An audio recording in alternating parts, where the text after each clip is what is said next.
Hello everyone, welcome back to my channel. This is Cyan of @Perceived Grace, both on here and Instagram. Today I have my very first book haul for you.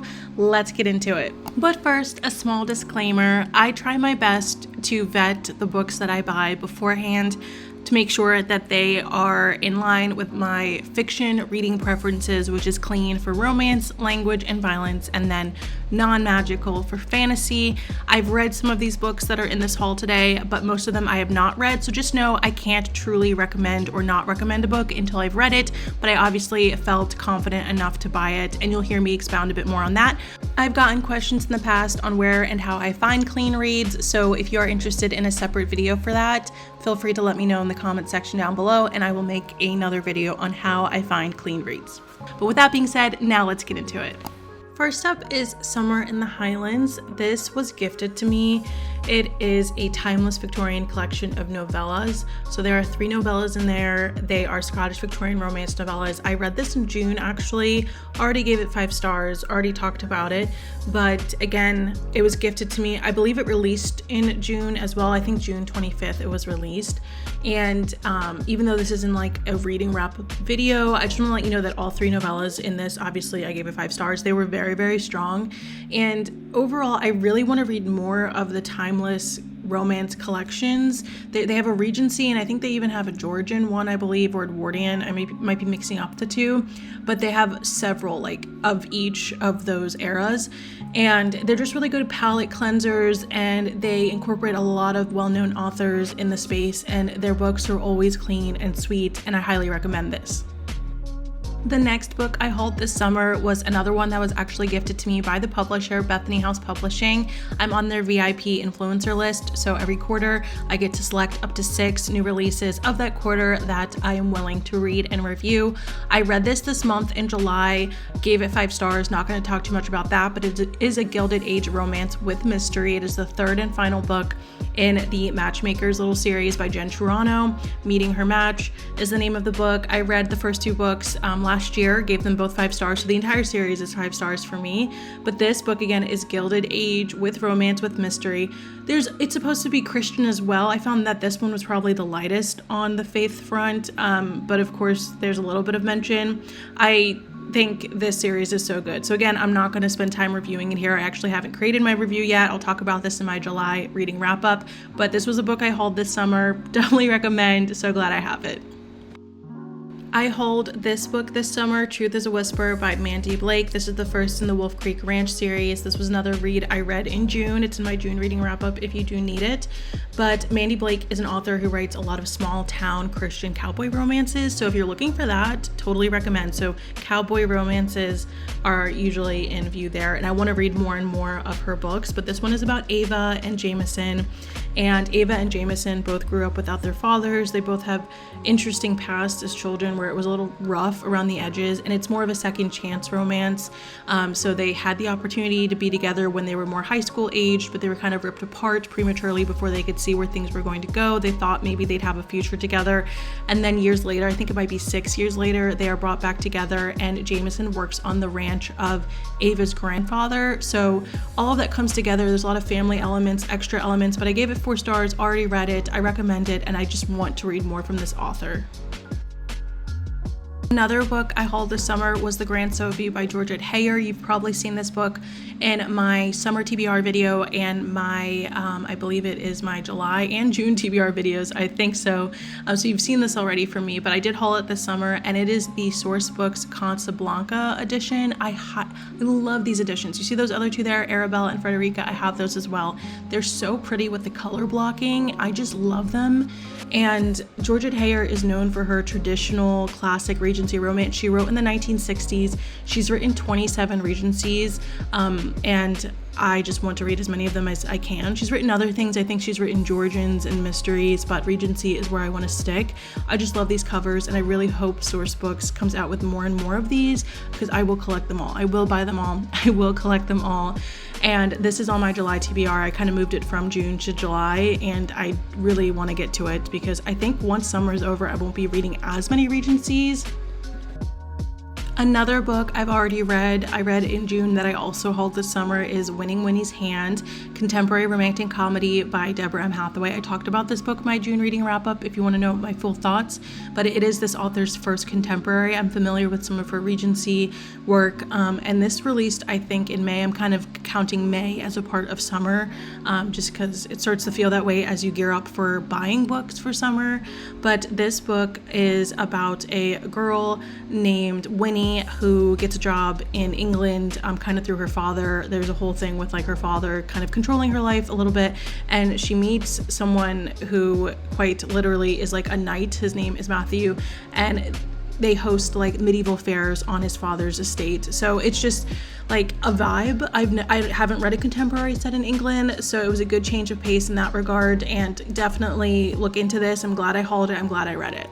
Loyally Luke by Pepper Basham is another book I hauled this summer. If you heard me talk about it in my June reading wrap-up, I actually did not love it that much, so kind of sad I bought it. I gave it 3 stars. It's a contemporary romantic comedy, and it's about a guy named Luke and a girl named, I actually cannot remember her name, and it's not in the synopsis, but essentially I didn't really love this book. Again, this isn't a review video, but I gave it 3 stars. I found it pretty lukewarm, no pun intended, with the guy's name being Luke, but this is supposed to be connected to 2 other books by this author, but it's marketed as a standalone, so just be aware of that. I haven't read the other 2 books. I'm probably not going to after not liking this. I've heard great things about the other 2, but you know how it is. Too many books to read, so little time. But I did haul this and did recently read it, and yeah, I think my biggest issue with it, if you're curious, is that I don't think the hidden identity trope was done well. It kind of made me upset, and then also the pop culture references, they were just over and over and over again. But yeah, I hauled this and I read it. To Charm a Lady by Joanna Barker is a book I was gifted this summer and also already read. I raved about this in my June reading wrap-up. It released on June 6th. It's a Regency romance. The author asked me to read and review it. I gave it 5 stars, 5 glowing stars. I also have a recent 5-star read video of me making the book review journal spread for this, but this is about a girl named Cora and a guy named Oliver, and they're like childhood rivals or friends. Like they knew each other as children, and it always seemed like Oliver wasn't seeing Cora truly. She's more of a wallflower, and Oliver is more of a reformed rogue by the time they do meet again years later in their adulthood. And they both get into forced proximity at a house party that Cora was not expecting Oliver to have gone to, or else she would not have accepted the invitation to. So he surprisingly shows up, and you know, they learn more about each other. Oliver finally sees her. I really recommend this, and I'm glad I was gifted this book. Many thanks to the author. This one is The Wall by Brian Penn. I was actually recently gifted this by the author. The author reached out to me via email and asked me if I could read and review this. It's been out for a little bit, I think since last year, so he was totally fine with whenever I could get to it is when I could get to it. I told him I'd probably put it on my September TBR because YA dystopian is more in line of like what I probably want to read going into the fall, so perfect timing there. And yeah, it's truly YA, and it's dystopian romance with faith. And there's like blurbs on the back and on the front that describe it as like the Hunger Games, but with a message of faith, which sounds really good to me. And I like reading YA when it comes to dystopian or non-magical fantasy in general, just because I'm not like, I don't want the high fantasy or the high dystopian or the epicness of it. I don't want to get too lost in the world just because it's a lot of a genre change for me. So YA is perfect. I really like this cover as well. So many thanks to this author, and I am grateful to have received it. These next 2 don't really need any introduction, but I did haul the Puffin in Bloom latest editions of Emma and Pride and Prejudice by Jane Austen in collaboration with Rifle Paper Co. These both released earlier this year in the spring. So very recent editions that were released, and they're absolutely stunning. If you don't know, Jane Austen truly wrote during the Regency era, and these are Regency romance, classic literature, all of that great stuff. I've read Pride and Prejudice before, and Emma I've read a bit. I think I've read 20% of Emma. I have not finished it yet. I definitely want to make that a goal of mine next year probably, but these editions are so beautiful. You might be wondering if you've seen these editions. Oh, Cyan, there's also one for Sense and Sensibility. I actually really don't like the one that they did for Sense and Sensibility. It's so much darker in comparison to these 2. It's like a dark, it's just it's more of a jewel tone color. I can't remember if it's quite a navy blue or a dark green without looking it up, but I remember seeing it initially and not really quite loving it or feel like it fit with the other two. Let me know what you think if you've seen all three. And you know, I know it's kind of worth it to still collect the third one just for the sake of having all three, but I don't really feel that way, so just the two of these is totally fine with me. I love what they did with the end papers. Like, that pattern there is just so stunning. It makes me wish it was springtime again. And I'm just happy to have these, and I'll definitely be displaying them loud and proud on the top of one of my bookshelves here. I got them at Books A Million, and they are just absolutely stunning. And I hauled these recently, a couple weeks ago actually. Next up, I hauled Silver Lies by Willow Lane. This is book 1 in the Silver Lies series. Book 2 comes out at the end of August. I talked about this book a little bit in my summer TBR video, so it might sound familiar, but I recently hauled this summer, and I kind of, in that video, I explained how this author just seemed to appear on my Instagram feed one day, and I was like, oh, that's interesting. I am kind of always looking for dystopian romances that spark my interest because so very few do, but this is new adult dystopian romance. It is described as being clean, and it is about a world where people who have lighter hair colors are like viewed as spectacles, and like just they stand out in a way that's more, you know, negative or like unique in a rare way that just like sets them up to be like hunted, so to speak. I think that's my understanding of everything. The girl's name is Ash, I believe, and the guy in the romance, his name is Diesel. I don't know too much about the synopsis, but the second book comes out the end of August, so I want to read this one soon. I'm really excited to talk about these. I hauled these last month, I believe is when I hauled them, but these are Christian romances. It's a part of an entire series called The Prodigal Ones, and I think it's 6 books long. This one right here, The One Who Wrote Away, it's book 1. Absolutely love the cover. I love the covers of all of them. They're Christian romances, and the inside of the books say they take place in the early 2000s, I believe. I don't know if the entire book of each of these do, but that is what I understood. And it's by Joanna Alonso, and Joanna Alonso reached out to me last year asking me if she could gift me one of her non-magical fantasies, King of the Crown Imperials. And so I do have a book review spread of that on my Instagram page, and I really liked that book. I think I gave it 4 stars, and I was very impressed by her formatting. She has a lot of special things in the insides of her books that I think she creates herself or has somebody create. So the art is just kind of like almost an anime style, but it's just like a really beautiful illustrated style. I picked up books 1, 4, and 5 to start. They're all interconnected. I probably do want to read them in order. I'll probably ask her on Instagram if it's recommended, but initially I didn't really love the covers or the premises for books 2 and 3, but looking back, I'll probably just get them anyway and support her. But I'm excited for this, especially because I'd previously read a non-magical fantasy from her that kind of read more like just like a non-fantasy, because the only thing that was fantasy about it was that it was a made-up country, but in our world, like in the world we live in, like all the other countries had the same names and the same history, but this new country was just like added into the mix. So that was the only thing that was like fantastical or made up about it, like as far as a made up world is concerned.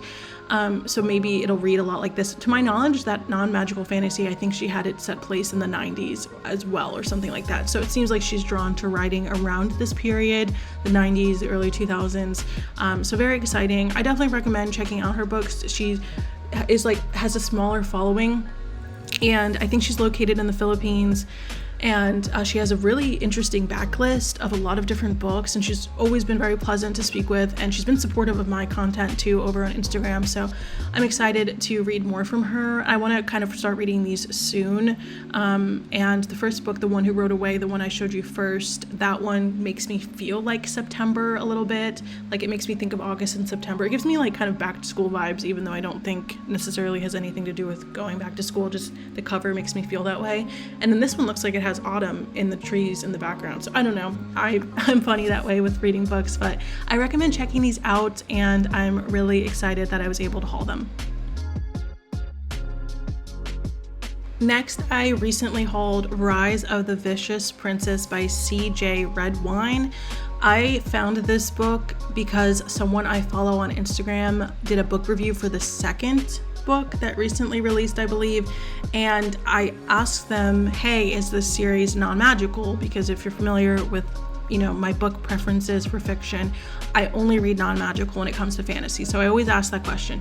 And the person who read the second book said, yes, there's no magic in it. There's like some mythological creatures, here and there, but there's no magic. Like no one has any powers or anything like that. So I was like, okay, great. So I bought the first book because actually on Amazon, when I bought it, it was really low in price. It was like $6.99 when I got it. So I was like, why not? It's not that price right now as of the time I'm doing this voiceover, but it was. So I just decided to pick it up. So I definitely bought this on a whim, but hopefully I like it. I find a lot of clean contemporary reads that I buy just by scouring Amazon and looking through the clean and wholesome tag for romance, and this one is Almost Real by Claire Kane. I know nothing about this author. I've never even seen her around on Instagram coming up on my feed or anything, but I did find this on Amazon, and the premise, I loved the premise. It's about a former NFL star and a small town baker. That just sounds so cute. So the premise definitely got me, and it's book 2 in the Back to Silver Ridge series. I'm not going to bother with reading book 1 first. If I just am not one of those people who really cares about the whole read interconnected ones in order. I'm going to read whichever one sparks my interest the most, and if I like it, then I'll read the rest of the books maybe read them in order. So that is exciting, and it's small town, like I said, so the main trope is fake dating, and I like the cover a lot, actually. I think it's really cute, so I hauled that recently too. Another contemporary romance with a sort of corny cover that I recently hauled that I know nothing about the author and kind of just found on Amazon is Breaking the Rules by Delaney Cameron. This is, I guess, supposed to be book 1 in a new series, Playing for Keeps. It's the only book out so far for the series. It's described as being a second chance, friends to more romance. Honestly, from the synopsis on the back of the book, the whole Breaking the Rules title didn't really make sense to me, but it's about a woman named Lee and a man named Niall. It takes place in coastal Georgia, I think, and I think Niall is supposed to be, I don't know if I just made that up, but I think one of them is a vet or some sort of doctor. But I'm excited to read this. I think it'll be low angst and just fun. Next up is The Billionaire's Backup by Elizabeth Madry. I found this book the same way that I found the last two, just by scouring Amazon. But what's funny is someone on Instagram out of nowhere, like having no idea that I had this book in my cart, they DM'd me and said, have you read this series? I'm reading it on KU right now, and it's actually really, really good. And I was like, what's funny is I have this in my cart right now. So when she told me that, I bought it that same day. It is supposed to be a contemporary Christian romance. I forgot to put Christian up there on the screen, but it does say a contemporary Christian romance on Amazon. And it's obviously a billionaire romance as well. And this is book 4 out of 6 in the Billionaire Next Door series. And this was the only one I bought because it's the only cover I liked. But I do plan on reading them in order, starting with the first book on KU. So I'm going to read all the books on KU, but I did want to buy this one because I actually really like the cover. I don't like the other covers, but I'll let you know what I think eventually when I do get to it. And I did haul this summer.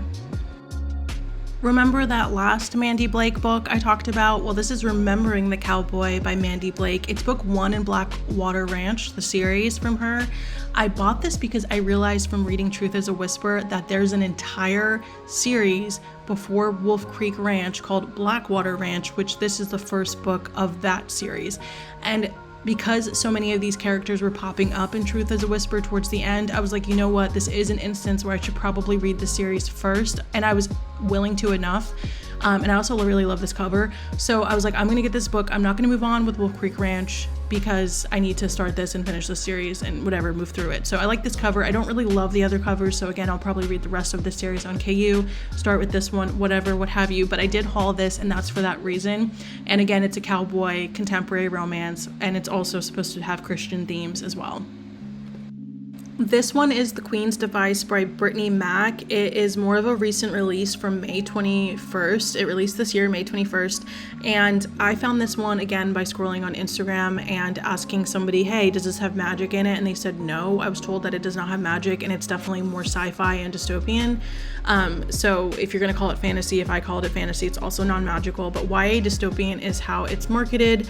And it's about a tournament and then like an unlikely alliance throughout that tournament, and There's like monarchies and majesty, so there's like a kingdom involved.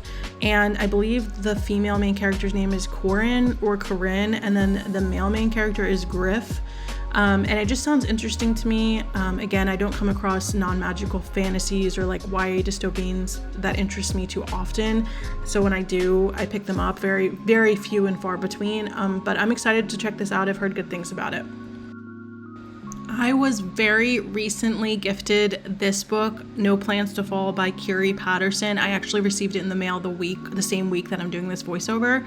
The author reached out to me a few weeks ago and asked if I wanted to be on her ARC team or like receive a book as a part of like reading it before the release date. It releases on August 24th, and I said yes after she sent me the synopsis. She signed it as well, which is awesome, and she added like little extras with the PR package with like a bookmark and like little things. And I forgot to mention it, but Joanna Barker back with To Charm a Lady did the same thing. I talked about that in another video, but very, very cute when authors do that. I'm always so very thankful. But this one is obviously takes place in the fall, and I like the idea of reading it in August for sure, not just because the release date is in August, but more so if I can like recommend it then for this upcoming fall if I really, really love it.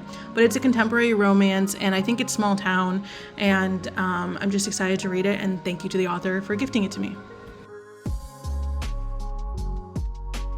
This is another one I have mixed feelings about just recently hauling it. This is The Summer of Yes. It's a contemporary women's fiction by Courtney Walsh. It actually is a very recent release. I think it released earlier this month, July that is, and I like Courtney Walsh. I've read 2 other books by her that I actually gave 5 stars. I put this on my summer TBR. I bought the book feeling guaranteed to love it. It actually was my current read at the time of filming this clip, but 2 days later, I think it's been since I filmed this clip, I actually have DNF'd it at 26%. I found it to be very, very boring, and I connected with other people who said the same thing and said the ending was not worth it either. So like, even though I haven't finished it, I don't feel bad about not having finished it. I do feel bad about having bought it and not having liked it. So that really, really stinks, and I've already marked it up a little bit at the beginning, so I can't quite return it, but maybe I'll donate it. And yeah, just very disappointing. And I did haul it. I hauled it the week it, came out, so just disappointing. This is another book I read recently in July, Lucy Loves Him Not by Rebecca Jo Jackson. If you follow me on Instagram and look at my stories, you probably saw that I raved about this book. I gave it 5 stars. I'm going to talk more about it in my July reading wrap up, and I'll probably do a recent 5-star reads video of me creating the book review spread, so look out for that. But this book was so good. It was one of the best contemporary romances I've read in a while. You see that playlist there? I listened to that playlist the whole time while reading this, and it was the most perfect playlist I think I've ever seen an author create for a book. It doesn't happen too often in the clean romance space. I know maybe in the mainstream romance space it probably pops up a lot. I don't see it too often, but I wish I would, because I do like reading, contemporary to music. And the playlist was just so good. I got a lot of new favorite songs out of it. So yeah, this is book, absolutely no regrets in buying this, as opposed to the last book. I also hauled Houseplants and Hardcovers by Daphne James Huff. This book was a total cover buy. It's contemporary romance. I'm sure you can see by the cover why I would have bought it just based on the cover. Don't fret though, I did read the synopsis and I do find it very interesting as well. I like the idea of pairing plots and like bookish plots. I like the idea of pairing plants and bookish characters together. I think that's really cute, and it's described as being a sweet rivals to more romance, where there's like an old estate involved and like a society of plant lovers, and it's about a girl named Juliet and a guy named Lucas, and I guess there's like a gardening club in view too, and just like where the gardening club usually has their club meetings, and it's being overtaken by like a library group. I don't know. It just sounds really cute in that regard, and I guess they know each other online, but they don't know that each other is each other in real life. It's stuff like that, but it sounds really interesting. Then I hauled 2 hockey contemporary romances in the same multi-author series called Dating a Denver Dragon. I got book 3, Double Duty Defense, and then book 5, Switch and Score. Those were the only 2 that really interested me after I read the premise. All of the covers are really pretty, but these 2 were the ones that interested me the most with the premise and like synopsis. So for the first one, it's more of like an enemies to more, and then the second one, Switch and Score, I'm looking it up real quickly. Switch and score. This one was more of a, I can't really tell. Oh, this one's enemies to more too. Maybe they're both enemies to more. Maybe I'm wrong, I don't know. But this was all over my Instagram feed earlier this year and I caved, and I hope these are good. I really do. They're beautiful covers and I really hope I like them. This is another series I hauled earlier in the summer. It's Christian contemporary romantic suspense thriller. I bought these after I read Secondary Target. I forget the author's name. Angela Carlisle, that's her name. I gave that book 5 stars and it was romantic suspense. I read it earlier this summer. I think I read it in May and I loved it. And so I was craving another Christian contemporary romantic suspense. And I found these books. I love the covers. The first one is Grave Pursuits. The second one is Grave Secret. And the last one is Grave Consequences. They are by L.E.K. and they are part of the Pennsylvania Parks trilogy. And they just sound so good. I don't know how they're connected. I don't know if the characters all know each other or if it's just all the same park or if the connection is that they're just different Pennsylvania parks. But I'm really excited for this and I've heard good things. And like I said, they're clean and inspirational is how they're marketed. And my plan is to read the first book in September, read the second book in October, read the last book in November, kind of spread them out throughout the fall so that hopefully I have this as a really good go-to for Christian contemporary romantic suspense slash thriller, but they're also just really cute and pretty together and I hope I enjoy them. I hauled The Beast of Blackthorn Castle by D.K. Quinn. This is a Regency romance and it is most certainly a play on Beauty and the Beast, and it's book 1 in the A Wish Upon a Castle. The second book is out and the third book does not come out. The third book does not come out yet. I don't know when it comes out, but I got this. I hope I really like this. It's described as being a sweet Regency romance with a grumpy, scarred hero and a sunshine heroine. So that sounds pleasant. I really, really like the cover a lot, actually. It's about a woman named Emma Drake. She travels to Northumberland to answer an ad for a companion, and she learns very quickly that her new employer is as mysterious as he is powerful, a scarred duke known as the Beast of Blackthorn.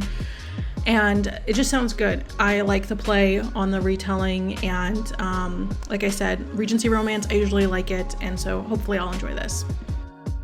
Then I hauled Grounds for Impropriety by Parker Roberts. It's supposed to be book 1 in the Hawthorne Hall series, and this was a more recent release, released in April of this year. And fun fact, the author Parker, he actually wrote this book like in honor of his wife, who has a really decent following on Instagram for reading and reviewing sweet, clean reads. So I will put her handle on the screen. I do not remember it off the top of my head, but definitely check her out as a resource. She has a really good catalog and archive of like guides to finding clean and sweet romance reads. And he wrote this in honor of her. I read like the acknowledgements or the thank yous or something, and he talked a lot about it, and I thought it was really, really cute and sweet. But this is a contemporary romance, so it is contemporary, but there's some sort of like Regency themed retreat at an English estate or something like that. So that's why they're dressed like that. I think I'll really enjoy this. I also talked about this book in my summer TBR video. This is Behind the Light of Golowduyn. I'm sorry, I'm mispronouncing that, by Deborah M. Hathaway. This is book 1 in a Cornish romance series out of 5. Deborah M. Hathaway is the same author from Winning Winnie's Hand earlier in this video of that book I talked about.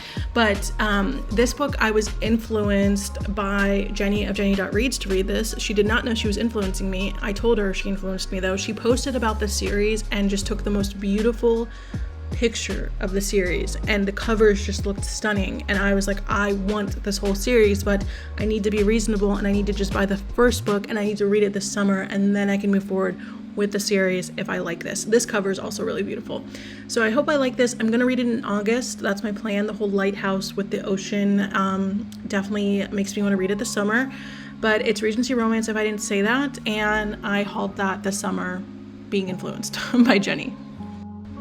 The next two are books I did not know anything about when I bought them, never heard anything about them. It was just one of those instances where I was looking for clean reads on Amazon, and I always look into Regencies, of course. So the first one is An Offer for a Spinster by Dorothy Sheldon. It's part of the Willoughby's little duo or series. I don't know if it's going to be more than 2 books, but this is Catherine's story, and I don't know anything about this book. I obviously read the premise, because I'm not going to buy a book if I don't read the premise, so I obviously liked it.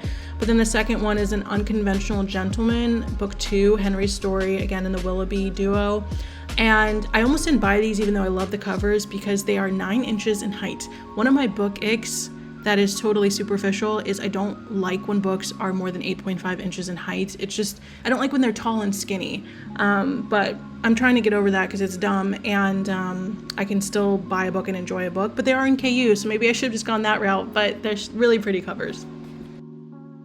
Another book I was gifted this summer is A Sham Betrothal by Jenny Goutet. This was in my May reading wrap-up video. It is a part of the Georgians in Paris novellas series. There are 4 books in that series. It's a multi-author series as well, so each book is by a different author. This is a Georgian/Parisian romance. Again, it's a novella.